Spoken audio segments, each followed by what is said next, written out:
Gen Z gets called a lot of things. Lazy, sensitive, addicted to their phones. But if you actually look at the research, a very different picture shows up. Not perfect, not broken, just built for a world that's a lot harsher and weirder than the one older generations grew up in.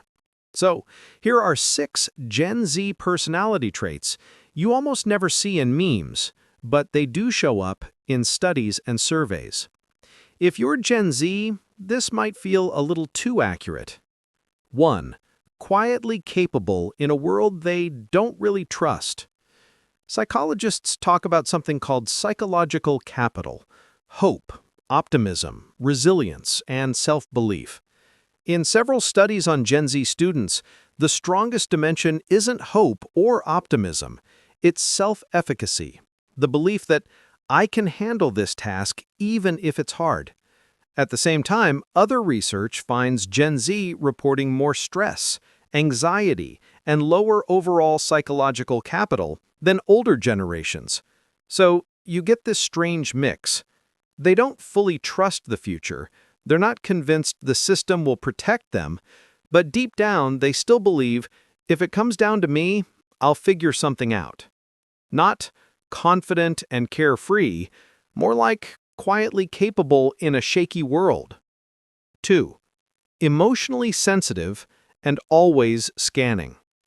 A big data study looking at social media language across generations found that Gen Z's online expression scores higher on neuroticism, more signs of worry, self-doubt, emotional swings, and lower on openness and extroversion compared to millennials.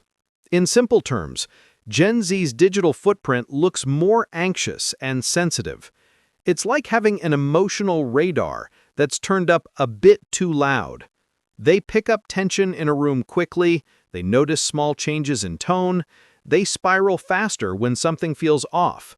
Yes, it can mean more overthinking, but it also means they're often the first to notice when someone else is not okay. Values first about work.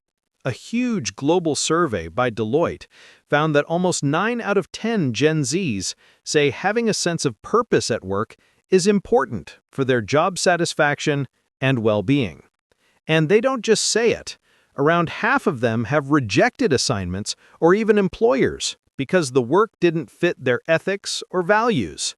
So you get another paradox. Gen Z is financially stressed, but still willing to say no to work that feels pointless or harmful. They're not chasing a perfect dream job, but they do want a life where money, meaning, and mental health can exist in the same sentence. 4. Digitally fragile, digitally empathetic. The McKinsey Health Institute found that Gen Z has worse mental health outcomes than older generations, and that heavy social media use can make anxiety and depression worse, especially when people are already struggling. But the same research and others also shows that more than half of Gen Z survey participants say digital spaces give them emotional support and community they can't always find offline. So the internet cuts both ways. It hurts them with comparison, FOMO, and information overload, but it also teaches them language for feelings, connects them to strangers who get it, and turns comment sections into mini group therapy. They are the first generation that can be deeply wounded by the internet and also deeply healed by the people they meet there. 5. Individually expressive, collectively fairness obsessed. Gen Z is big on be yourself, identity, pronouns, aesthetics, niche interests. But when you zoom out, surveys and activism data show something else. They care a lot about fairness and equality. In the US, Gen Z consistently ranks racial justice and economic inequality as top concerns. Globally, they show up in protests, climate marches, and online campaigns far more than older generations at the same age. So even while they're building highly individual lives, they're also asking, is this fair? Who gets left out? Why is the system like this? It's a mix of personal freedom and a collective justice streak that's pretty rare historically. 6. Demanding psychological safety, not just a paycheck. Younger workers are now much more likely to leave a job for mental health reasons than older generations. Some reports say up to 75% of Gen Z have quit a job partly because of mental health.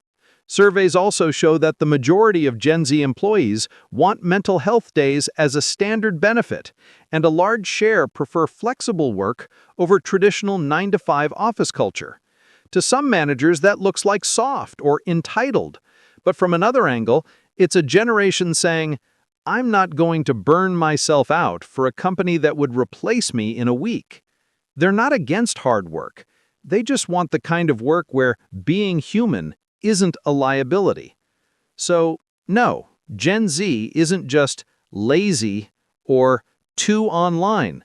They're quietly capable in a world they don't fully trust, emotionally sensitive, and hyper-aware. Values first when it comes to work, hurt and healed by the internet, obsessed with fairness, and unafraid to walk away from jobs that crush their mental health. If you're Gen Z, maybe the point isn't to become less you just to fit an older generation's idea of normal. Maybe the real challenge is learning how to use these traits without letting them burn you out, so that the things that once felt like your flaws and overreactions become the exact tools that help you change the world you grew up doubting. If you like this videos, please subscribe and see you on next videos.